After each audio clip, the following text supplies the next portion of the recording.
Question number 1. Minimum clearance between the overhead line and railway track up to 33 kV line. તો અહીંયા જે છે first ક્વેશ્ચનમાં પૂછ્યું છે કે મિનિમમ ક્લિયરન્સ કેટલું છે, ઓછામાં ઓછું ડિસ્ટન્સ 33 kV ઓવરહેડ લાઇન અને રેલવે ટ્રેક વચ્ચેનું. તો 8.6 મીટર આનો કરેક્ટ આન્સર આવશે. Option number C. Wooden pole are use as a line support for the voltage up to 66 kV. તો જે વુડન પોલ હોય છે એ 66 kV સુધી આપણે યુઝ કરી શકીએ એઝ અ લાઇન સપોર્ટ. હવે એના વિશે કેટલીક ફેક્ટ અહીંયા આપેલી છે કે એને જે છે ટર્માઇટ એટલે કે ઉધઈથી બચાવવા માટે એને પ્રિઝર્વેટિવ તરીકે શું યુઝ કરવામાં આવે, તો ક્રિયોસાઇટ ઓઇલ આપણે યુઝ કરવું જોઈએ. ત્યાર પછી જે છે એની સ્મોલર લાઈફ સ્પાન કેટલી છે, તો 20 to 25 યર. અને એ શેમાંથી બનાવવામાં આવે છે, તો સાલ અને ચીર જેવા એના લાકડામાંથી આપણે એને બનાવી શકીએ. તો આ જે છે થોડું ઘણું એની ઇમ્પોર્ટન્ટ ફેક્ટ છે.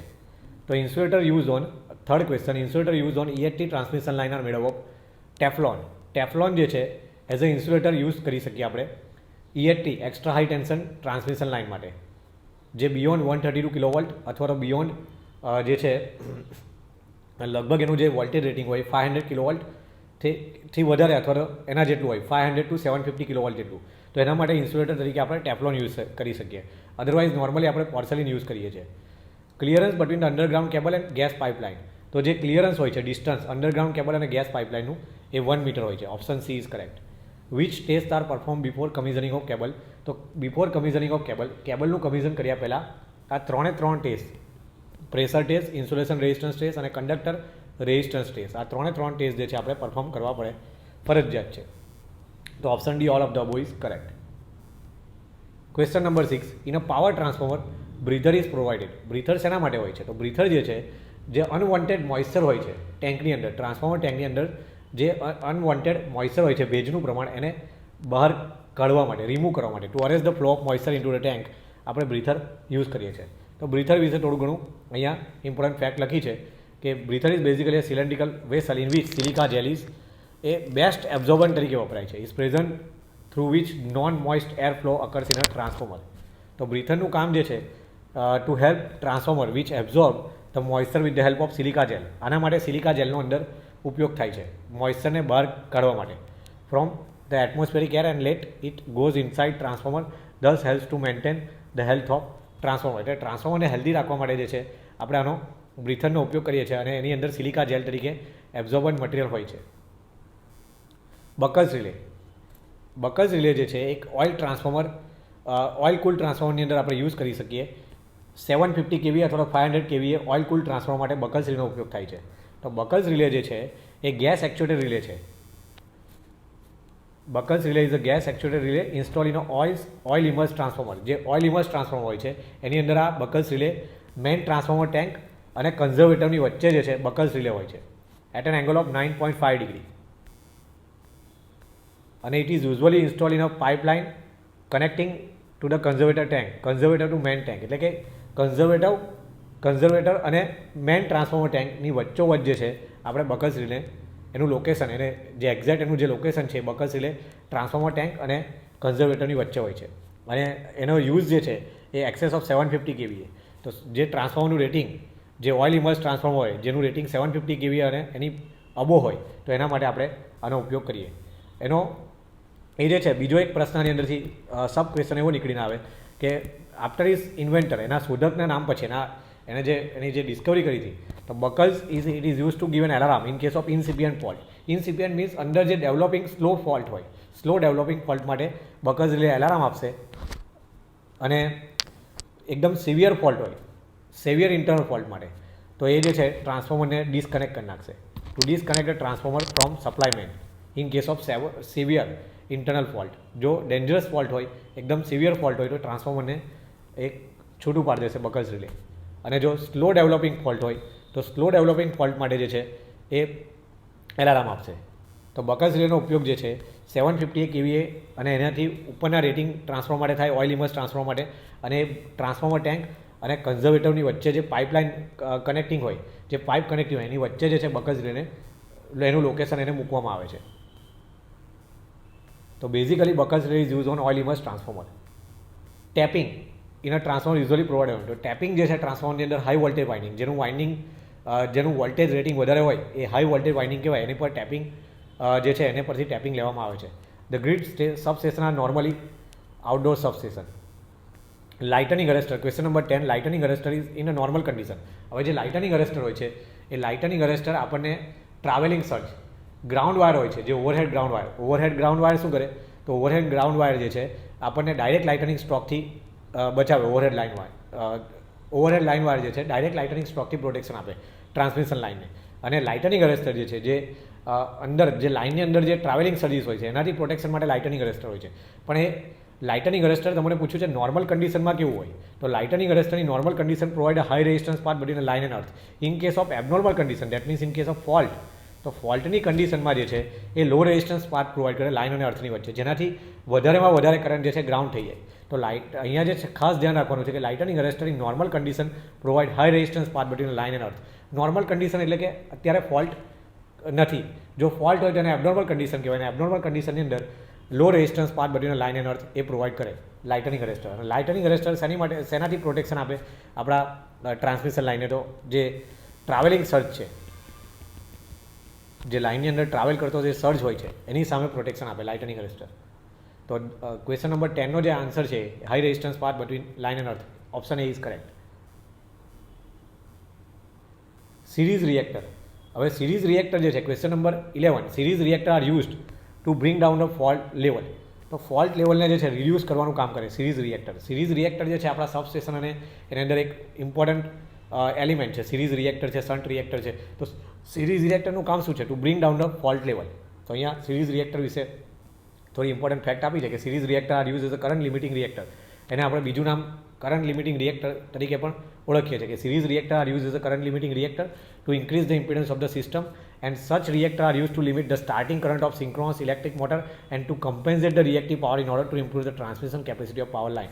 તો જે સિંક્રોનસ ઇલેક્ટ્રિક મોટર છે એના સ્ટાર્ટિંગ કરંટને લિમિટ કરવા માટે પણ એનો ઉપયોગ થાય છે, to limit the starting current of synchronous electric motor, અને compensation of reactive power transmission લાઇનની અંદર જે છે એની capacity transfer of power improve કરવા માટે જે છે કમ્પેન્સેટ રિએક્ટિવ પાવરના કમ્પેન્સેટર તરીકે પણ આપણે એનો ઉપયોગ કરીએ છીએ. પણ મેન એનું કામ છે to bring down the fault level, એટલે કે કરંટને લિમિટ કરવાનું કામ કરે છે series reactor.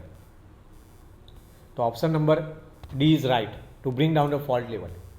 Question number 12, which of the following circuit breaker is preferred for extra high tension application. તો જે SF6 સર્કિટ બ્રેકર છે એના ઘણા બધા એડવાન્ટેજ છે કે એને એક્સ્ટ્રા હાઈ વોલ્ટેજ લાઇન માટે કેમ ઉપયોગ કરવામાં આવે છે. તો એના જે એડવાન્ટેજીસ છે એ અહીંયા આપ્યા છે કે સલ્ફર હેક્ઝાફ્લોરાઇડ ગેસ જે છે એની અંદર આર્ક કોન્ચિંગ મીડિયમ તરીકે ઉપયોગ કરવામાં આવે છે. અને એક ઇલેક્ટ્રોનેગેટિવ ગેસ છે, એને strong tendency to observe free electron. Electronegativity એની લાક્ષણિકતા છે સલ્ફર હેક્ઝાફ્લોરાઇડ ગેસની, એટલા માટે એની સ્ટ્રોંગ ટેન્ડન્સી છે to absorb the free electron. Number of free ઇલેક્ટ્રોનને એબ્ઝર્વ કરી શકે ઇઝીલી. અને due to the superior arc quenching property of SF6, such circuit breaker are very short acting time. એનો જે એક્ટિંગ ટાઈમ છે, short arcing time, એનો જે arcing time છે એકદમ શોર્ટ છે, એકદમ સ્મોલ છે. Since the dielectric strength of sulphur hexafluoride gas is 2 to 3 times that of the air. જેની ડાયલેક્ટ્રિક સ્ટ્રેન્થ છે સલ્ફર હેક્ઝાફ્લોરાઇડ ગેસની એ નોર્મલ એર કરતાં 2 થી 3 ગણી વધારે છે. Such breaker can interrupt larger current. એટલા માટે જે છે આ જે SF6 સર્કિટ બ્રેકર છે એ એનું ઇન્ટરપ્ટ ઘણા મોટા, એટલે કે મેગ્નિટ્યુડ ઓફ કરંટ, હેવી કરંટને પણ એ ઇન્ટરપ્ટ ઇઝીલી આસાનીથી અટકાવી શકે. અને SF6 circuit breaker give noiseless operation. એનું નોઇઝલેસ ઓપરેશન હોય છે due to is close gas circuit and no exhaust to atmosphere, unlike air blast circuit breaker. Air blast circuit બ્રેકરમાં જે છે એ એક્ઝોસ્ટિંગ હોય છે, અહીંયા એક્ઝોસ્ટિંગ હોતું નથી. એટલે આ એના એડવાન્ટેજ છે. તો સલ્ફર હેક્ઝાફ્લોરાઇડ જે સર્કિટ બ્રેકર છે એની એપ્લિકેશન ક્યાં હોય છે, તો એની એપ્લિકેશન જે છે is capable of dealing with current up to 60 kilo ampere. તો 60 કિલો એમ્પિયર સુધી એ ડીલ કરી શકે, ત્યાં સુધી આપણે એને યુઝ કરી શકીએ ફિલ્ડમાં. અને voltage is in the range of 50 to 80 kilo volt. અને અહીંયા જે છે sulphur hexafluoride circuit breaker, SF6 circuit breaker has been develop for voltage 150 kilovolt to 230 kilovolt. તો આને આપણે જે છે 150 થી 230 કિલોવોલ્ટ સુધી આપણે યુઝ કરી શકીએ. અને એનું પાવર રેટિંગ જે છે 10 MVA ટુ 20 MVA સુધી આપણે એને યુઝ કરી શકીએ છીએ. અને એનો ઇન્ટરપ્ટિંગ ટાઈમ છે લેસ દેન 3 સાયકલ, 3 સાયકલ કરતાં એનો ઓછો ઇન્ટરપ્ટિંગ ટાઈમ છે. તો અહીંયા જે સલ્ફર હેક્ઝાફ્લોરાઇડ SF6 સર્કિટ બ્રેકર છે એ એક્સ્ટ્રા હાઈ ટેન્શન લાઇન માટે પ્રિફરેબલ છે. તો option D is correct. Question number 13, in circuit breaker the arcing contact are made up of. તો આર્કિંગ કોન્ટેક્ટ જે છે કોપર ટંગસ્ટન અલોયના જ બનેલા હોય છે ઇન અ સર્કિટ બ્રેકર. આ એક સ્ટ્રેટ ફોરવર્ડ ક્વેશ્ચન છે. આ જે છે વન લાઇનર ક્વેશ્ચનો ઘણા બધા છે એક્ઝામની અંદર, ન્યુમેરિકલ મેં અલગથી સોલ્વ કરેલા છે. In circuit breaker arcing contact are made up of copper tungsten alloy. Electric fault can be prevented by avoiding overloading. તો ઇલેક્ટ્રિક ફોલ્ટ જે છે એને આપણે પ્રિવેન્ટ કરવું હોય, એને અટકાવવું હોય, તો ઇલેક્ટ્રિક ફોલ્ટને કઈ રીતે અટકાવી શકીએ?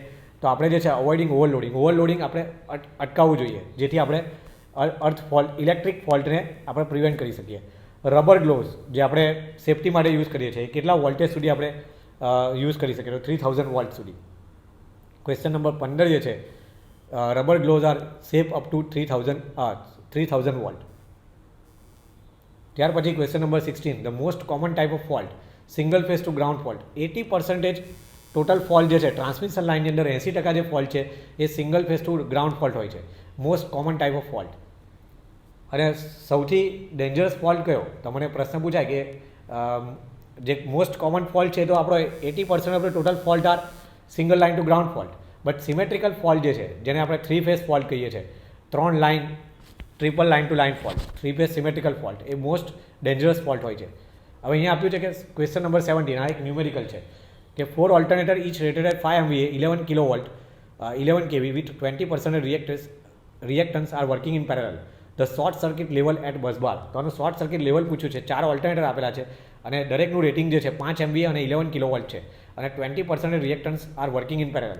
તો આને આપણે કઈ રીતે સોલ્વ કરી શકીએ? તો ક્વેશ્ચન નંબર 17 જે છે એનું એક બેઝિક ફોર્મ્યુલા છે, short circuit MVA is equal to base MVA divide by 100% reactance. તો શોર્ટ સર્કિટ MVA એટલે દરેક ઓલ્ટરનેટર માટેનું એક ફોર્મ્યુલા છે, short circuit MVA is equal to base MVA upon percentage reactance. તો અહીંયા બેઝ MVA આપણને આપેલો છે 5 MVA અને પર્સન્ટેજ રિએક્ટન્સ આપણને આપેલા છે 20%. તો 20% મીન્સ 20 ડિવાઇડ બાય 100 0.2, એટલા માટે અહીંયા 0.2 લખ્યા છે ડિનોમિનેટરની અંદર. તો 5 ડિવાઇડ બાય 2/10 આનું સિમ્પ્લિફિકેશન કરશો તો 50/2 આવશે, જેને આપણે કહીએ 25 MVA. તો આ જે છે દરેક ઓલ્ટરનેટર માટેનું છે. તો અહીંયા કેટલા ઓલ્ટરનેટર પેરેલલમાં છે? 4 ઓલ્ટરનેટર આવે ઇન પેરેલલ. પેરેલલમાં આપણે 4 ઓલ્ટરનેટર વાપર્યા છે, તો 4 × 25. તો દરેકનું રેટિંગ જે છે, જે આ 25 MVA છે અને 4 વડે મલ્ટીપ્લાય કરો તો 100 MVA જે છે આનો કરેક્ટ આન્સર આવે, option number D. Question number 18, if positive, negative and zero sequence reactance of element of power system are 0.3, 0.3 and 0.8 PU respectively, then the element would be. તો આ એક ટ્રાન્સમિશન લાઇન છે.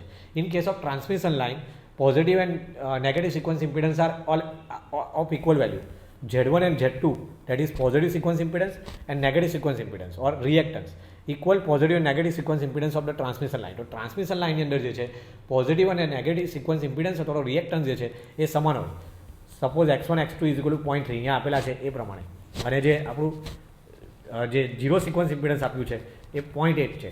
તો અહીંયા જે કે ઝીરો સિક્વન્સ ઇમ્પિડન્સ અથવા reactance એ હંમેશા લાર્જ હશે પોઝિટિવ અને નેગેટિવ સિક્વન્સ ઇમ્પિડન્સથી, લગભગ 2.5 થી 3 ગણું. તો અહીંયા જે છે જે આપણો આ એલિમેન્ટ છે એ કયો છે? તો x1 x2 is given as 0.3 પર યુનિટ અને જે x0 છે એ 0.8 PU આપેલું છે, જે હંમેશા x0 is greater then x1 અને x2 કરતાં જે છે વધારે હશે. તો અહીંયા x1 અને x2ની વેલ્યુ સમાન છે, પરંતુ એ જે છે લેસ દેન x1 અને x2ની જે રિએક્ટન્સ છે, નેગેટિવ સિક્વન્સ ઇમ્પિડન્સ અને પોઝિટિવ સિક્વન્સ ઇમ્પિડન્સ બંનેની વેલ્યુ સમાન હશે, પણ એ લેસ દેન હશે, less than zero sequence reactance અથવા ઝીરો સિક્વન્સ ઇમ્પિડન્સ. તો આ એલિમેન્ટ જે છે ટ્રાન્સમિશન લાઇન, તો ટ્રાન્સમિશન લાઇનની અંદર યાદ રાખવાનું કે પોઝિટિવ અને નેગેટિવ સિક્વન્સ ઇમ્પિડન્સ જે સમાન હશે, જ્યારે ઝીરો સિક્વન્સ ઇમ્પિડન્સ 2.5 થી 3 ગણું વધારે હશે. Next question number 19, zero sequence fault current. અહીંયા ઝીરો છે, zero sequence fault current are absent when the fault is line to line fault. તો ઝીરો સિક્વન્સ ફોલ્ટ ત્યારે જ ફોલ્ટ કરંટ ત્યારે જ ફ્લો થઈ શકે લાઇનમાંથી, જ્યારે સિંગલ લાઇન ટુ ગ્રાઉન્ડ હોય, ડબલ લાઇન ટુ ગ્રાઉન્ડ હોય, મતલબ ગ્રાઉન્ડનો ઉલ્લેખ થવો જોઈએ. જો ગ્રાઉન્ડ નહીં હોય અને લાઇન ટુ લાઇન હોય, બે લાઇનની વચ્ચે હોય, તો આપણે એવું નહીં કહી શકીએ કે ઝીરો સિક્વન્સ કરંટ આની અંદર ફ્લો થશે. તો zero sequence fault current are always absent when the fault is line to line fault. 20, arc voltage in circuit breaker. તો સર્કિટ બ્રેકરની અંદર જે આર્ક વોલ્ટેજ હોય છે is in phase with arc current. 20નો જે આન્સર છે એ છે કે આર્ક વોલ્ટેજ ઇન સર્કિટ બ્રેકરની અંદર જે આર્ક વોલ્ટેજ હોય છે એ હંમેશા એના આર્ક કરંટ જોડે ફેઝમાં હશે. એટલે એનો જે પાવર ફેક્ટર એંગલ છે એ 0 ડિગ્રી હશે, કારણ કે V અને I નો જે ગ્રાફ છે એકબીજા પર ઓવરલેપિંગ હશે. આ રીતેનો ગ્રાફ હશે, ઓવરલેપિંગ. તો આ V અને I જેની વચ્ચેનો angle φ is equal to 0 degree હશે. તો આનો જે આન્સર છે, the arc voltage in circuit breaker is in phase with arc current. Option number A is correct. 21, SF6 circuit breaker have the drawback of. તો આનો જે ડિસએડવાન્ટેજ શું છે? SF6 સર્કિટ બ્રેકરના એડવાન્ટેજ તો આપણે જોયા, પણ આના ડિસએડવાન્ટેજ કયા? તો એનો એક ડિસએડવાન્ટેજ છે કે સીલિંગ પ્રોબ્લેમ ઓફ ગેસ અને ingress of moisture in a gas system becomes dangerous. તો આ જે છે કે જ્યારે એનું મોઇશ્ચર જે છે અંદર જતું હોય ગેસની અંદર જ્યારે ડિઝોલ્વ થઈ જાય ત્યારે ડેન્જરસ સિચ્યુએશન ક્રિએટ કરી શકે છે. અને સીલિંગ પ્રોબ્લેમ ઓફ ગેસને જે સીલ કરવા માટેનો જે પ્રોબ્લેમ છે એની અંદર એક મોટામાં મોટો પ્રોબ્લેમ છે. તો આના બે ડ્રોબેક છે. SFC circuit breaker have the drawback of both A and B. During the arc extinction, SF6 gas gets decomposed into SF4 અને SF2. તો એને જે છે એનું ડિકમ્પોઝિશન થશે. SF6નું જે ડિકમ્પોઝિશન છે એ SF4 અને સલ્ફર ડાયોક્સાઇડની અંદર થશે. Insulation resistance of high voltage circuit breaker. તો ઇન્સ્યુલેશન રેઝિસ્ટન્સ જે છે હાઈ વોલ્ટેજ સર્કિટ બ્રેકર, જે હાઈ વોલ્ટેજ સર્કિટ બ્રેકર તરીકે આપણે યુઝ કરીએ છીએ SFC circuit breaker, vacuum circuit breaker, તો એની અંદર જે ઇન્સ્યુલેશન રેઝિસ્ટન્સ હોય છે એ કેટલા મેગાઓહ્મ સુધીનું હોય? તો એ જે છે 200 મેગાઓહ્મ સુધીનું હોય છે. જે ઇન્સ્યુલેશન રેઝિસ્ટન્સ છે HV સર્કિટ બ્રેકરનું એ મોર દેન 200 મેગાઓહ્મ જેટલું હોય છે. Circuit breaker employed in railway application. અહીંયા જે છે air blast circuit breaker ABCB પણ આવે. અહીંયા એર બ્રેક ઓપ્શનમાં આપ્યું છે એટલા માટે આપણે એર બ્રેક સાચો ઓપ્શન છે કે સર્કિટ બ્રેકર જે છે રેલવે એપ્લિકેશન માટે કયું સર્કિટ બ્રેકર નીચેનામાંથી પ્રિફરેબલ છે? તો એર બ્રેક અથવા એર બ્લાસ્ટ સર્કિટ બ્રેકર, જેને આપણે શોર્ટમાં ABCB કહીએ છીએ, એર બ્લાસ્ટ સર્કિટ બ્રેકર. અને 25 નંબરનો ક્વેશ્ચન છે ફોર રૂરલ ઇલેક્ટ્રિફિકેશન, એટલે કે જે આપણા રૂરલ ઇલેક્ટ્રિફિકેશન માટે જે છે આપણે કયો સર્કિટ બ્રેકર નીચેનામાંથી પ્રિફર કરીશું? તો વેક્યુમ સર્કિટ બ્રેકર. તો વેક્યુમ સર્કિટ બ્રેકરની એપ્લિકેશન છે કે વેક્યુમ સર્કિટ બ્રેકર જે છે in country like India where the distance are quite large, accessibility to remote area are difficult. તો અહીંયા જે છે આઉટડોર એપ્લિકેશન માટે આપણે વેક્યુમ સર્કિટ બ્રેકરનો ઉપયોગ કરીશું અને એના ઘણા એડવાન્ટેજ છે. તો vacuum circuit breaker are being employed for the outdoor application in the range of વોલ્ટેજની રેન્જ આપેલી છે 22 to 66 કિલોવોલ્ટ અને એનો જે MVA રેટિંગ છે 60 to 100 MVA. અને મેજોરિટી એપ્લિકેશન જે છે એની રૂરલ એરિયામાં છે. તો આપણે રૂરલ ઇલેક્ટ્રિફિકેશન માટે રૂરલ એરિયા માટે કયું સર્કિટ બ્રેકર નીચેનામાંથી પ્રિફરેબલ છે? તો એનો આન્સર આવશે vacuum circuit breaker. 26 MCQ number 26. The making to breaking current ratio of extra high voltage circuit breaker is more than 1. તો આનો ઓપ્શન જે છે 1 ઇઝ કરેક્ટ. હવે મેકિંગ ટુ બ્રેકિંગ જે રેશિયો છે એ આપણે કઈ રીતે ખબર પડે?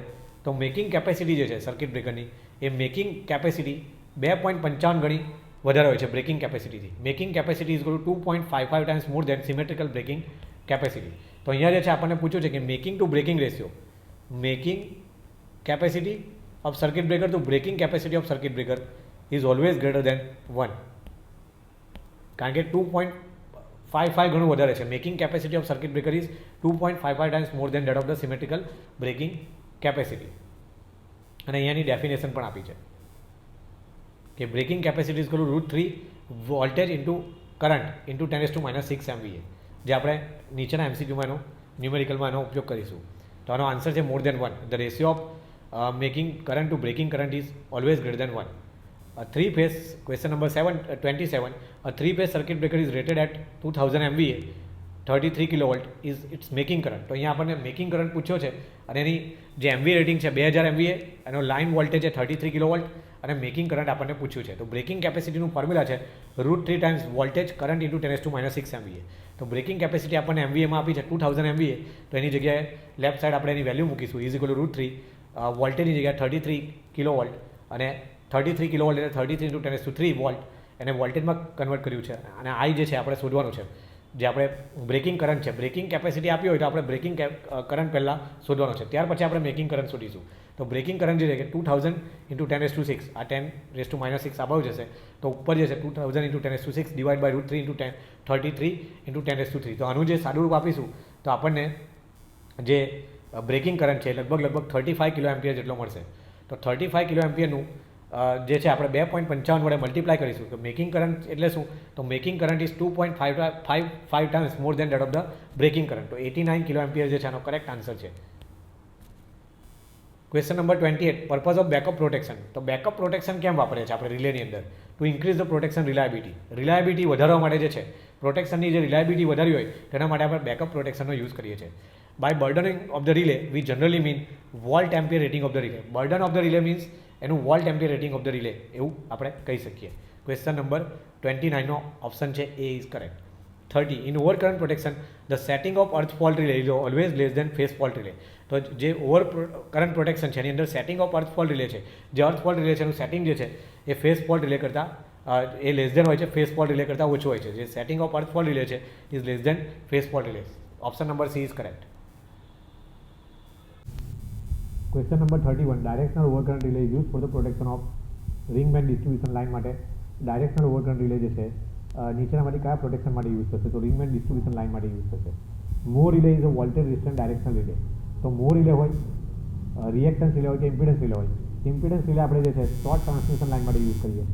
ત્યાર પછી ઇમ્પિડન્સ રિલે જે છે એ મીડિયમ ટ્રાન્સમિશન લાઇન માટે યુઝ કરીએ અને મો રિલે જે છે લોંગ ટ્રાન્સમિશન લાઇન માટે યુઝ કરીએ છીએ આપણે. તો મો રિલે જે છે એ વોલ્ટેજ રિસ્ટ્રેન્ટ ડાયરેક્શનલ રિલે છે. એમાં રિસ્ટ્રેનિંગ ક્વોન્ટિટી તરીકે વોલ્ટેજ હશે અને ઓપરેટિંગ ક્વોન્ટિટી તરીકે ડાયરેક્શનલ એલિમેન્ટ હશે. એટલા માટે મો રિલેને કહેવાય છે વોલ્ટેજ રિસ્ટ્રેન્ટ ડાયરેક્શનલ રિલે. જ્યારે રિએક્ટન્સ રિલેમાં આપણે કહીશું ડાયરેક્શનલ રિસ્ટ્રેન્ટ ઓવરકરન્ટ રિલે અને ઇમ્પિડન્સ રિલેમાં આપણે કહીશું voltage restraint overcurrent relay. So more relay is voltage resistant directional relay and more relay normally used for the protection of long transmission line. A long transmission line માટે more relay નો આપણે ઉપયોગ કરીશું. The relay used for the phase fault protection of short transmission line. તો short transmission line માટે મેં કહ્યું એ પ્રમાણે reactance relay નો use થશે. અને differential relay question number 35, differential relay are used for the protection of equipment against internal fault. તો જે પણ પ્રકારના internal fault છે સ્પેશિયલી ઇન ઓલ્ટરનેટર તેમાં ડિફરન્શિયલ રિલેનો ઉપયોગ કરીશું આપણે ઇન્ટરનલ ફોલ્ટ માટે. તો differential relay are mainly use for the protection of equipment against internal fault. અંદર જે ઉદ્ભવતા ફોલ્ટ છે એના માટે આપણે ઇન્ટરનલ ફોલ્ટ માટે ડિફરન્શિયલ રિલેનો આપણે વધારે ઉપયોગ કરીએ છીએ ઓલ્ટરનેટરની અંદર.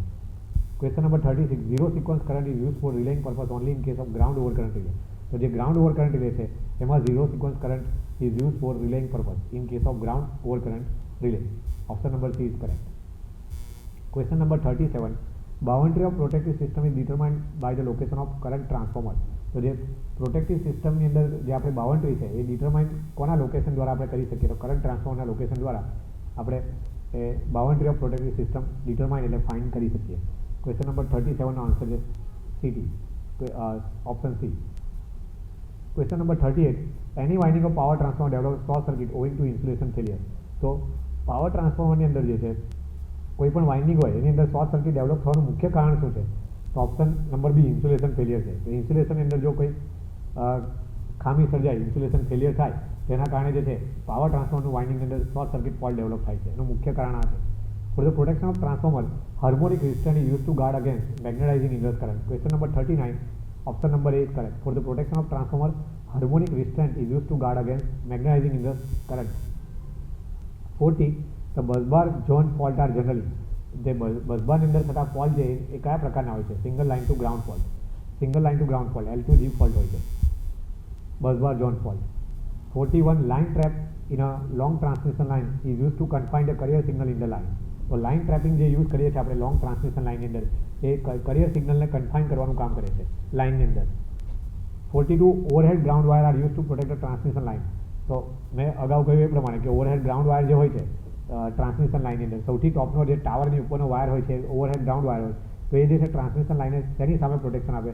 તો voltage surge due to direct lightning stroke, જે ડાયરેક્ટ લાઇટનિંગ સ્ટ્રોક છે એની સામે પ્રોટેક્શન આપે.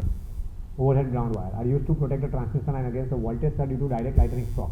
જ્યારે ઇનડાયરેક્ટ લાઇટનિંગ સ્ટ્રોક સામે પ્રોટેક્શન માટે આપણે લાઇટનિંગ અરેસ્ટર LA નો ઉપયોગ કરીએ છીએ. Question number 43, surge modifier employed for. તો સર્જ મોડિફાયર જે છે આપણે સ્ટીફનેસ રિડ્યુસ કરવા માટે યુઝ કરીએ. વેવ ફ્રન્ટનું જે સ્ટીફનેસ છે એને reducing the stiffness of wave front. તો surge modifier employed for reducing the stiffness of wave front. 44 નંબરનો ક્વેશ્ચન છે, for a transmission line standing wave ratio is the ratio of maximum to minimum voltage. It is nothing but a maximum voltage to minimum voltage. It is the ratio of standing wave is the ratio of maximum voltage to minimum voltage. Option number C is correct. An overhead line with a surge impedance of 400 ohm is terminated through resistance R. એક overhead line છે જેનો surge impedance 400 ohm છે. Normally overhead લાઇનનો surge impedance જે છે ZC એને characteristic impedance પણ કહી શકાય. તો Z0 વડે પણ એને દર્શાવવામાં આવે છે. Z0 અથવા ZC is terminated through the resistance R for a zero reflection at the junction. The value of R is, જ્યારે ઝીરો રિફ્લેક્શન હોય ત્યારે જે વેલ્યુ ઓફ આર હોય એ એના સર્જ ઇમ્પિડન્સ જેટલી જ હોય. તો 400 ઓહમ આનો કરેક્ટ ઓપ્શન છે. અહીંયા આપ્યું છે કે overhead line with surge impedance of 400 ohm is terminated through resistance R for zero reflection at the junction. That means characteristic impedance ZC or Z0 is given by under root Z by Y, where Z is nothing but series impedance per unit length per phase અને આ જે છે Y જે છે shunt impedance per unit length per phase છે. તો surge impedance of transmission line જે છે 400 ઓમ હોય અને અંડરગ્રાઉન્ડ કેબલ માટે 40 ઓમ હોય. તો જ્યારે પણ એવું આપ્યું હોય ડેટામાં કે ક્વેશ્ચનની અંદર given હોય કે overhead line with surge impedance of 400 Om is terminated through resistance R with a zero reflection at the junction, that means એનું જે ફાઇનલ વેલ્યુ ઓફ R હશે એના કેરેક્ટરિસ્ટિક ઇમ્પિડન્સ અથવા તો સર્જ ઇમ્પિડન્સ જેટલી જ હશે. તો અહીંયા 400 ઓમ રાઇટ આન્સર આવશે. Question number 45 option C is correct. In comparison to line insulation the insulation level of station equipment. હવે અહીંયા લાઇન ઇન્સ્યુલેશન અને સ્ટેશનના ઇન્સ્યુલેશન લેવલના સ્ટેશન ઇક્વિપમેન્ટના ઇન્સ્યુલેશન લેવલને કોઈ લેવા દેવા નથી. એટલા માટે અહીંયા લખ્યું છે કે not exactly related to each other. In comparison to line insulation, the insulation level of station equipment not related directly with each other. So option number D is correct for 46. 47, solid earthing is done for the voltage below. તો solid earthing જે છે એ કેટલા વોલ્ટેજની અંદર કરવામાં આવે છે? તો 33 કિલોવોલ્ટથી નીચે જે છે solid earthing પ્રિફરેબલ છે. 48, question number 48, which of one of the following grounding method is used to reduce the tower footing resistance where the earth resistance is very low? તો સિંગલ ડ્રીવન રોડ આ એક technique છે, એક method છે ગ્રાઉન્ડિંગની, જેના દ્વારા આપણે ટાવર ફૂટિંગ રેઝિસ્ટન્સને જે છે જે રિડ્યુસ કરી શકીએ where the earth resistance is low. તો આપણે સિંગલ ડ્રીવન રોડ ટેકનિક જે છે grounding method is use to reduce the tower footing resistance where the earth resistance is low. જ્યાં જે આપણો પોટેન્શિયલ ઓફ જે રેઝિસ્ટન્સ ઓફ અર્થ છે એ લો છે ત્યાં આપણે single driven rod method use કરીશું. Question number 49, grounding transformer in a system is usually connected in star with delta. તો અહીંયા જે છે ગ્રાઉન્ડિંગ સ્ટારની જે કનેક્શન હોય છે કેવું હોય છે ગ્રાઉન્ડિંગ ટ્રાન્સફોર્મરનું? તો એ સ્ટાર અને ડેલ્ટા કનેક્શન હોય છે. 50 MCQ number 50, in a tap changing transformer the tapping are provided on high voltage winding. તો અહીંયા જે છે આ રિપીટેડ ક્વેશ્ચન છે કે ટેપિંગ જે છે ટેપ ચેન્જિંગ ટ્રાન્સફોર્મર જે છે એની અંદર ટેપિંગ ક્યાં પ્રોવાઈડ કરવામાં આવે છે? એચવી વાઇન્ડિંગ પર કરવામાં આવે છે. 51, which of the following device automatically interrupt the supply in the event of surge. તો સર્કિટ બ્રેકર એક એવું ડિવાઇસ છે જે ઓટોમેટિકલી ઇન્ટરપ્ટ કરે in the event of surge, એટલે કે જ્યારે પણ હાઈ વોલ્ટેજ હોય કે કોઈ સર્જનું જે છે in the event of surge abnormal કન્ડિશનની અંદર જે આપણો ફોલ્ટ થાય ત્યારે ઓટોમેટિકલી ઇન્ટરપ્ટર ડિવાઇસ તરીકે આપણે સર્કિટ બ્રેકર યુઝ કરીએ છીએ. તો power transmission capacity of transmission line. હવે અહીંયા પાવર ટ્રાન્સમિશન કેપેસિટીનું એક ફોર્મ્યુલા છે. તો power flow through the transmission line is given by P is equal to mod of VS mod of VR sine delta upon X, જ્યાં VS અને VR અનુક્રમે respectively sending end voltage અને receiving end voltage છે, અને delta જે છે એનો power angle છે જેને આપણે સાઇન ડેલ્ટા એનું એક ફોર્મ્યુલા છે. તો અહીંયા જો બંને વોલ્ટેજ સમાન હોય તો P is proposal to V square. તો અહીંયા જે આનો જે ઓપ્શન કરેક્ટ આવશે કે power transmission capacity of a transmission line is directly proposal to square of the transmission voltage. Option number B is correct for 52. 53 number question, stability of power system is not affected by. So stability of power system is affected by the reactance. See here, power is inversely proportional to reactance. So એને રિએક્ટન્સથી તો એ affect થશે, ત્યાર પછી જનરેટરના રિએક્ટન્સથી પણ એને એની અસર થશે, અને એક્સાઇટેશન ઓફ જનરેટર, તો જે આપણે જનરેટરને એક્સાઇટેશન આપીએ છીએ એના દ્વારા પણ એ અફેક્ટ થશે. પણ stability of power system is not affected by, આપણને નોટ અફેક્ટેડ બાય પૂછ્યું છે. તો લાઇન લોસીસ, જે લાઇનની અંદર થતા લોસીસ છે એના દ્વારા સ્ટેબિલિટી ઓફ પાવર સિસ્ટમ જે છે અફેક્ટ થશે નહીં. તો option number C is correct. Equal area criteria. Equal area criteria જે છે એ સિંગલ બસ સિસ્ટમ માટે વપરાય છે.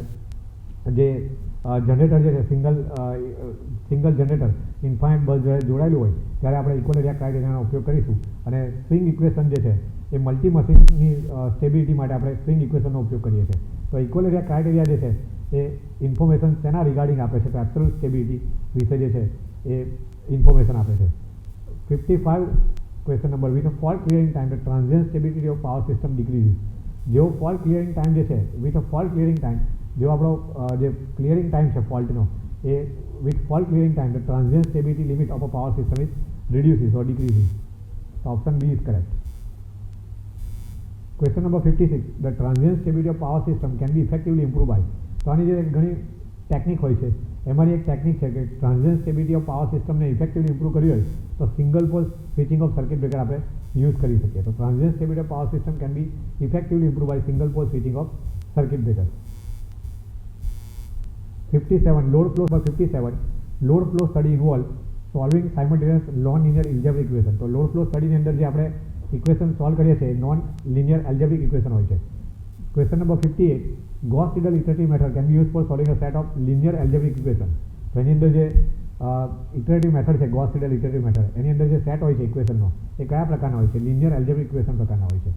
Question number 59. For a 15 bus power system with a 3 voltage control bus are there, the size of Jacobian matrix. So Jacobian matrix ની જે size છે કેટલી હોય છે? 15 બસ આપેલા છે અને 3 વોલ્ટેજ કંટ્રોલ બસ છે. તો સાઇઝ ઓફ જેકોબિયન મેટ્રિક્સનું જે ફોર્મ્યુલા છે 2n - m - 2 cross 2n - m - 2, જ્યાં n શું છે? ટોટલ નંબર ઓફ બસ જે 15 આપેલા છે આપણને, અને number of voltage control bus is given m = 3. તો અહીંયા આપણે વેલ્યુ પુટઅપ કરીશું તો 2n એટલે 15 × 2 30 થઈ જશે. એમની જગ્યાએ વોલ્ટેજ કંટ્રોલ બસ 3 આપ્યા છે, તો 30 - 5 × 30 - 5, તો 25 × 25 જેકોબિયન મેટ્રિક્સની સાઇઝ આવશે. Option D is correct. The skin effect of conductor does not depend upon. તો એ જે છે સાઇઝ ઓફ વાયર, તો એની પર અફેક્ટ કરે છે. સ્કિન ઇફેક્ટ એના ફેક્ટર કયા સ્કિન ઇફેક્ટ પર અફેક્ટ કરે છે? તો એક તો size of wire, size of conductor પણ કહેવાય છે, અને સપ્લાય ફ્રિકવન્સી પણ જે છે આપણે સપ્લાય ફ્રિકવન્સી વધારીશું તો પણ સ્કિન ઇફેક્ટમાં વધારો થશે.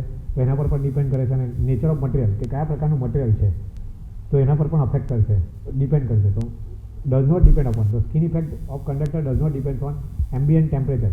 એના જે એમ્બિયન્ટ ટેમ્પરેચર છે એના પર ડિપેન્ડ નહીં કરે.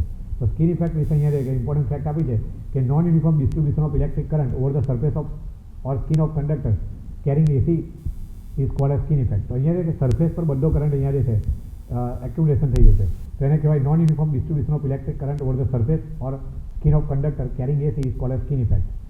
દેટ મીન્સ એ જે છે ઓવરઓલ ઇફેક્ટિવ રેઝિસ્ટન્સ વધારવાનું કામ કરશે. અને skin effect increase with the increasing frequency. જ્યારે ડીસી સપ્લાય હોય, જ્યારે ડીસી કરંટ હોય એટલે કે એની ફ્રીક્વન્સી 0 હોય, તો ડીસી કરંટ માટે કે જ્યારે ડાયરેક્ટ કરંટ જતો હોય, કંડક્ટરમાંથી પાસ થતો હોય, ત્યારે જે છે current is uniformly distributed over the whole cross section of the conductor. ત્યારે જે છે એની સરફેસ પર કરંટ નહીં જોવા મળે વધારે પડતો. એ માત્ર ને માત્ર એસીની અંદર જ જે છે એની સરફેસ પર આપણે electric current non uniform distribution of electric current over the surface or skin of conductor only in case of AC, એને કહેવામાં આવે સ્કિન ઇફેક્ટ. જ્યારે ડીસી કરંટ હશે ત્યારે એની ફ્રીક્વન્સી 0 હશે, ત્યારે કરંટ જે છે યુનિફોર્મલી ડિસ્ટ્રીબ્યુટેડ હશે throughout the whole cross section area of conductor. Factor affecting the skin effect. તો ફ્રીક્વન્સી જે છે એ સ્કિન ઇફેક્ટ પર અસર કરતો એક ફેક્ટર છે. Skin effect increase with increase in supply frequency diameter. Skin effect is also increase with increase in size of conductor diameter. અને shape of conductor. Skin effect is more in case of solid conductor and for less in case of stranded conductor. બરાબર. તો skin effect જે છે એ solid કંડક્ટરની અંદર વધારે જોવા મળશે, કારણ કે એની સરફેસ સ્મૂથ હોય છે એટલા માટે. અને type of material. Skin effect increase with increase in permeability of material. Permeability is ability of material to support the formation of magnetic field. જેટલું મેગ્નેટિક ફિલ્ડનું ફોર્મેશન ને માટેનો સપોર્ટ વધારે હોય એવા મટીરિયલની એબિલિટી જે છે એની પરમિએબિલિટી એ વધારે હશે. તો ટાઈપ ઓફ મટીરિયલ પર પણ ડિપેન્ડ કરે છે, પણ એમ્બિયન્ટ ટેમ્પરેચર જે આપણો કરેક્ટ ઓપ્શન છે, skin effect does not depends upon the ambient temperature. C option is correct. Conductor in high tension ટ્રાન્સમિશનના એના સ્ટ્રેન્ડેડ. કેમ એને સ્ટ્રેન્ડેડ કરવામાં આવે છે? કેમ આપણે સ્મૂથ અથવા સોલિડ કંડક્ટર નથી વાપરતા? તો conductor are use in high tension transmission are stranded because it is easy to handle. એટલા માટે option C is correct. Transient stability વિશે અહીંયા થોડું ઇન્ફોર્મેશન આપી છે. તો અહીંયા ટ્રાન્ઝિયન્ટ સ્ટેબિલિટીને નોર્મલી આપણે કઈ મેથડ આપણે યુઝ કરીએ? તો method normally used for improvement of the transient stability using parallel line to reduce the series reactance. Parallel line આપણે યુઝ કરીએ તો ઓવરઓલ રિએક્ટન્સ ઓછું થઈ જશે. સિસ્ટમ વોલ્ટેજમાં વધારો કરીએ, હાયર સિસ્ટમ વોલ્ટેજ, તો પણ જે છે ટ્રાન્ઝિયન્ટ સ્ટેબિલિટી ઇમ્પ્રૂવ થશે. અને થર્ડ છે use of high speed circuit breaker and auto reclosing breaker. તો આ પણ એક જે છે ટ્રાન્ઝિયન્ટ સ્ટેબિલિટી ઇમ્પ્રૂવ કરવાની એક મેથડ છે. Question number 62. Two most suitable material for insulation are. કે નીચેનામાંથી કયા બે મટીરિયલ જે છે ઇન્સ્યુલેશન મીડિયમ તરીકે મટીરિયલ તરીકે યુઝ કરી શકીએ? તો એક ટફન ગ્લાસ છે અને પોર્સેલિન. આ બંને મટીરિયલ જે છે, પોર્સેલિન તો આપણે 33 કિલોવોલ્ટની લાઇન હોય ત્યાં આપણે 33 to 66 કિલોવોલ્ટ સુધી પોર્સેલિન ઇન્સ્યુલેટર યુઝ કરીએ છીએ. એનાથી બિયોન્ડ હોય extra high tension transmission line માટે ટેફલોન યુઝ કરીએ છીએ. તો two most suitable material for insulation are toughen glass and porcelain. આ ડિસ્ટ્રીબ્યુશન ટ્રાન્સફોર્મર જે આપણે રેસિડેન્શિયલ એરિયાની જે બહાર હોય છે એ ડેલ્ટા સ્ટાર ટ્રાન્સફોર્મર. કારણ કે આપણી જે સિસ્ટમ છે distribution system 3 phase 4 wire system છે.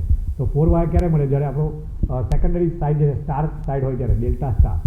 કારણ કે ફોર્થ વાયર અહીંથી આપણે સ્ટારમાંથી ન્યુટ્રલમાંથી ઇઝીલી લઈ શકીએ છીએ અહીંયા. એટલા માટે ડિસ્ટ્રીબ્યુશન ટ્રાન્સફોર્મરનું જે કનેક્શન હોય છે એ ડેલ્ટા સ્ટાર ફોર્મમાં હોય છે. 3 phase 4 wire secondary distribution system. જે સેકન્ડરી ડિસ્ટ્રીબ્યુશન સિસ્ટમ આપણે જે યુઝ કરીએ છીએ એની અંદર ડેલ્ટા સ્ટાર ટ્રાન્સફોર્મર એનું જે કનેક્શન હોય છે ટ્રાન્સફોર્મરનું એ ડેલ્ટા સ્ટાર ટ્રાન્સફોર્મર હોય છે બેઝિકલી 3.4 વાયર માટે. ટ્રાન્સમિશન લાઇન લિંક, તો ટ્રાન્સમિશન લાઇન કોની વચ્ચેની લિંક કોને લિંક કરે છે? તો જનરેટિંગ સ્ટેશન જે આપણું ડેમ સાઇટ હોય, થર્મલ સ્ટેશન હોય, ટુ રિસીવિંગ એન્ડ સબ સ્ટેશન. તો transmission line link generating station with link with receiving end sub station. 65. For transmission over a distance of 100 km, the transmission voltage should be 132 kV. 100 km line long transmission line કહેવાશે. એ long transmission લાઇનની જેનો higher voltage છે એની કેટેગરીમાં આવશે, એટલા માટે 132 kV આનો correct option છે. Ferranti effect. Ferranti effect occurs in long transmission line. Question number 66. When the line is long and lightly loaded. તો ફેરાન્ટી ઇફેક્ટ જે છે એની ડેફિનેશન શું છે? The effect in which the voltage at the receiving end of the transmission line is more than sending end voltage. VR is greater than VS. હવે receiving end voltage જે છે sending end voltage કરતાં ક્યારે વધારે હોય? જ્યારે line જે છે લાઇટલી લોડેડ હોય અથવા ઓપન સર્કિટ હોય ત્યારે. જ્યારે રિસીવિંગ એન્ડ જે છે ઓપન સર્કિટ હોય અને લાઇન જે છે લાઇટલી લોડેડ હોય. લોંગ ટ્રાન્સમિશન લાઇનમાં જ આ ફેરાન્ટી ઇફેક્ટ જોવા મળે છે અને લાઇન જે છે એ કન્ડિશનની અંદર લાઇટલી લોડેડ હોય અથવા ઓપન એન્ડ રિસીવિંગ એન્ડ હોય ત્યારે. તો receiving end voltage VR is greater than always VS. તો આને ફેરાન્ટી ઇફેક્ટ કહીએ છીએ. અને ફેરાન્ટી ઇફેક્ટ મુખ્યત્વે ચાર્જિંગ કરંટ ઓફ લાઇન એના કારણે હોય છે. Ferranti effect due to the charging current of line. જ્યારે આપણો ચાર્જિંગ કરંટ ઇન્ક્રીઝ થશે ત્યારે receiving end voltage of the line is always greater than that of the sending end voltage. તો VR is greater than VS. એ કોના કારણે હોય છે? તો ચાર્જિંગ કરંટ ઓફ લાઇનના કારણે.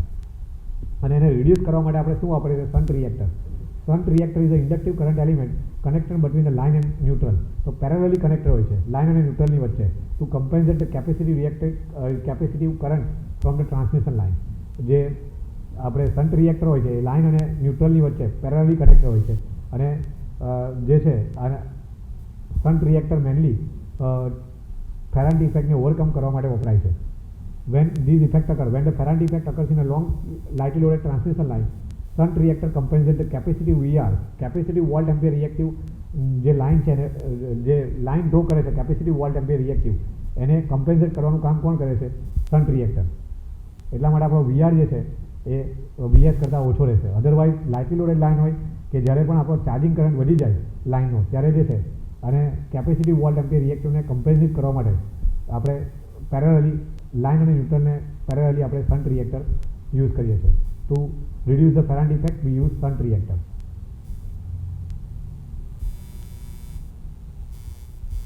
Question number 67. Capacity of the transmission line can be increased if the line inductive reactance is reduced. અને line inductive reactance is increased by અહીંયા જે છે આના બે ઓપ્શન સાચા છે. Capacity of transmission line. તો અહીંયા આપણે પહેલા ઇક્વેશનમાં જોયું કે power transfer through the line P is equal to VSVR sin delta upon X. X જે છે લાઇનનો રિએક્ટન્સ છે. તો લાઇન રિએક્ટન્સ જેટલું ઓછું એટલું આપણો પાવરની કેપેસિટી ટ્રાન્સફર કેપેસિટી વધારે.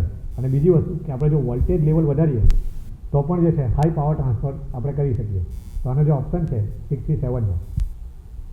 Capacity of transmission line can be increase by line inductive reactance reduce કરીને અથવા તો ટ્રાન્સમિશન વોલ્ટેજને અપગ્રેડ કરીને અને વોલ્ટેજ લેવલ વધારીને.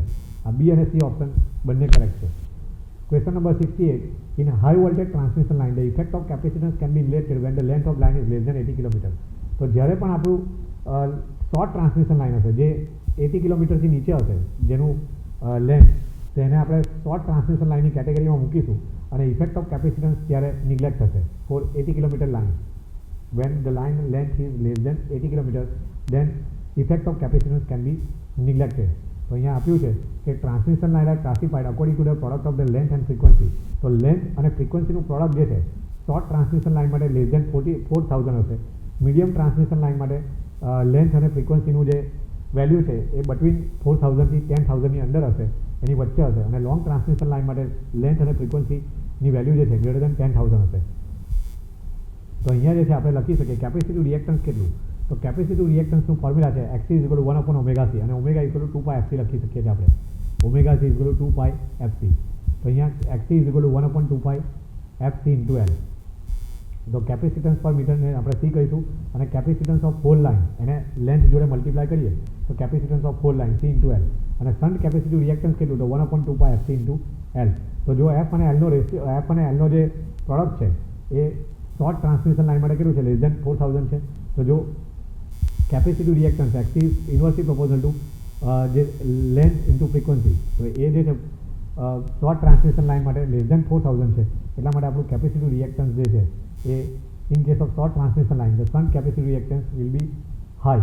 તો આપણું જે કેપેસિટી રિએક્ટન્સ છે inversely proportional to F into L છે, એટલા માટે જો આ 4000 હોય તો કેપેસિટી રિએક્ટન્સ જે છે હાયર હશે. રીઝન છે કે લેન્થ અને ફ્રીક્વન્સીનો જે પ્રોડક્ટ છે, ગુણાકાર છે, એ લેસ દેન 4000 છે, એટલા માટે કેપેસિટી રિએક્ટન્સ જે છે એ આપણને હાઈ મળશે. Providing high resistance path causing the negligible shunt capacity in case of short transmission line. તો short transmission line માટે FL જે છે લેસ છે, then shunt capacity reactance is high for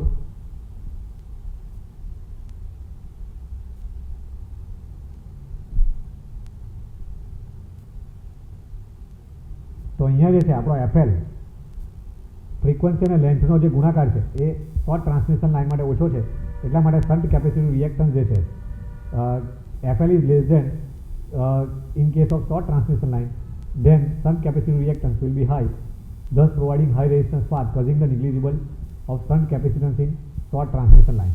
તો શોર્ટ ટ્રાન્સમિશન લાઇન માટે જે છે એ કેપેસિટી રિએક્ટન્સની જે ઇફેક્ટ છે એ નિગ્લિજિબલ હોય છે.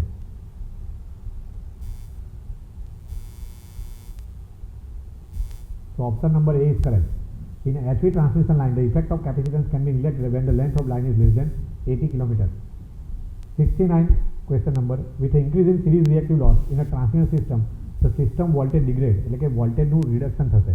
With increase in the series reactive loss, જો રિએક્ટિવ લોસ સિરીઝ રિએક્ટિવ લોસમાં વધારો થશે એટલે કે ઇન્ક્રીઝ થશે તો સિસ્ટમ વોલ્ટેજ જે છે ડિગ્રેડ થશે. Option number B is correct. Question number 70. By the presence of series capacitor, the convergence of which method solution is affected. તો ગોસ સિડલ જે છે એ લિનિયર કન્વર્જન્સ એની અંદર હોય છે. તો presence of series capacitor that affect the linear convergence of Gauss Seidel method. So by the presence of series capacitor, the convergence of which of the following solution is affected. તો Gauss Seidel method નું જે solution છે એ affect થશે, કારણ કે એની અંદર linear convergence છે, જ્યારે આની અંદર જે ક્વાડ્રેટિક કન્વર્જન્સ છે. 71. If the transmission line is terminated by characteristic impedance, જ્યારે ટ્રાન્સમિશન લાઇન ટર્મિનેટેડ હોય કેરેક્ટરિસ્ટિક ઇમ્પિડન્સ જો સમાન હોય ત્યારે line is behave infinite line, આપણે એને ઇન્ફાઇનાઇટ લાઇન કહીશું. If the transmission line is terminated by its characteristic impedance, then the line is behaved infinite line. Question number 72. The charging current in a cable. તો charging current જે હોય છે કેબલની અંદર એના વોલ્ટેજ કરતાં 90 ડિગ્રી લીડ હોય છે, આગળ હોય છે. તો charging current in a cable leads the voltage by 90 degree. Bundle conductor. Bundle conductor આપણે કેમ યુઝ કરીએ છીએ ટ્રાન્સમિશન લાઇનની અંદર? તો 73. Bundle conductor are used in a transmission line, then effective capacitance will improve, that means it increases and the line inductance will reduce. So capacitance increase થશે અને line inductance decrease થશે with the use of bundle conductor. 74. Transmission line are transposed to reduce the interference with the neighbor communication line. તો આપણે જે છે transmission લાઇનને transpose કેમ કરવાની જરૂર છે? તો જે નેબરિંગ કોમ્યુનિકેશન ટાવર છે એની જોડે જે ઇન્ટરફિયરન્સ છે એ ઓછું કરવા માટે આપણે યુઝ કરીએ છીએ. ત્યાર પછીનો ક્વેશ્ચન છે 75. The per unit value of 2 ohm resistor is at 100 MVA base and 10 kV base.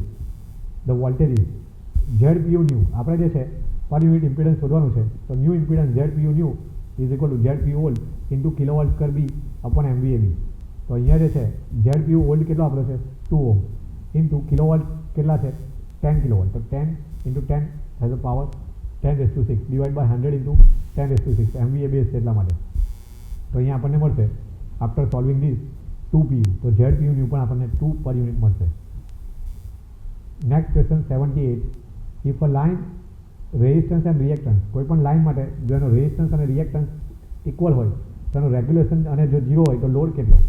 Voltage regulation આપણને આપ્યું છે 0 અને R અને X સમાન આપેલા છે. તો આની અંદર જે છે 0.707 લીડિંગ પાવર ફેક્ટર આવશે.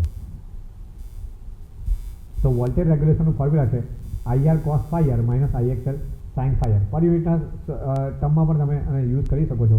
લીડિંગ પાવર ફેક્ટર જો હોય તો 0 વોલ્ટેજ રેગ્યુલેશન આવશે અને નેગેટિવ સાઇન આપણે યુઝ કરીશું. તો 0 વોલ્ટેજ રેગ્યુલેશન માટે વોલ્ટેજ રેગ્યુલેશનની જગ્યાએ આપણે 0 મૂકીશું. IR cos phi r minus IXL sin phi r. અને નેગેટિવ સાઇન રિપ્રેઝન્ટ કરે છે લીડિંગ પાવર ફેક્ટર અથવા તો 0 વોલ્ટેજ રેગ્યુલેશન. તો IR cos phi r is IXL sin phi r. I cut થઈ જશે બંને બાજુ. તો 10 phi r sin divide by cos is nothing but R by XL. તો phi r is equal two 10 inverse R by XL. તો આપણો જે છે જો આર અને એક્સ સમાન હોય, આર અને એક્સ ઇન્ડક્ટિવ રિએક્ટન્સ અને રેઝિસ્ટન્સ જો સમાન હોય તો tan phi જે છે 1 મળશે અને tan phi 1 હોય તો phi જે છે પાવર ફેક્ટર એંગલ 45 ડિગ્રી મળશે, પાઈ બાય 4 રેડિયન. તો cos phi આપણે પાવર ફેક્ટર પૂછ્યો છે તો cos phi is equal to cos 45.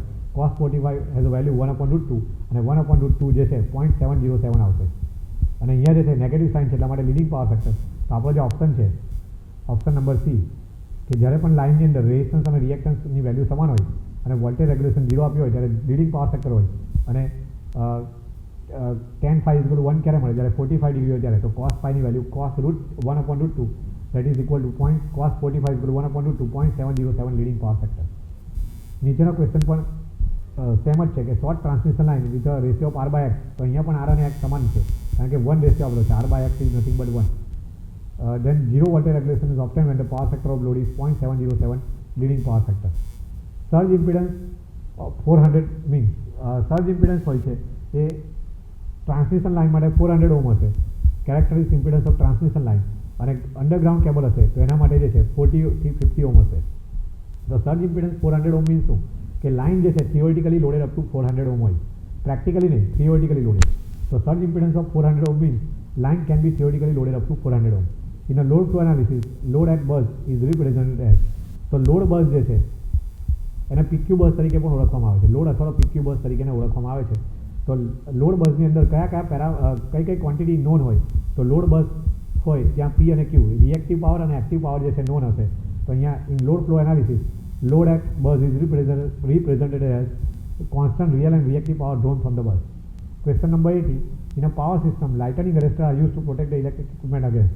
તો પહેલાં કહ્યું એ પ્રમાણે કે ગ્રાઉન્ડ વાયર જે છે ડાયરેક્ટ લાઇટનિંગ સ્ટ્રોક સામે બચાવશે ઓવરહેડ આપણી ટ્રાન્સમિશન લાઇન સિસ્ટમને, અને જે સિસ્ટમની અંદર જે સર્જ હોય છે તેની અંદરથી આપણને બચાવવા માટે લાઇટનિંગ અરેસ્ટર હોય છે ઇનડાયરેક્ટ લાઇટનિંગ સ્ટ્રોક માટે કે over voltage due to indirect lightning stroke in order to protect the transmission line or equipment from indirect lightning stroke lightning arrester are prefer. અને ઓવરહેડ ગ્રાઉન્ડ વાયર જે છે એને direct lightning stroke સામે protection આપશે.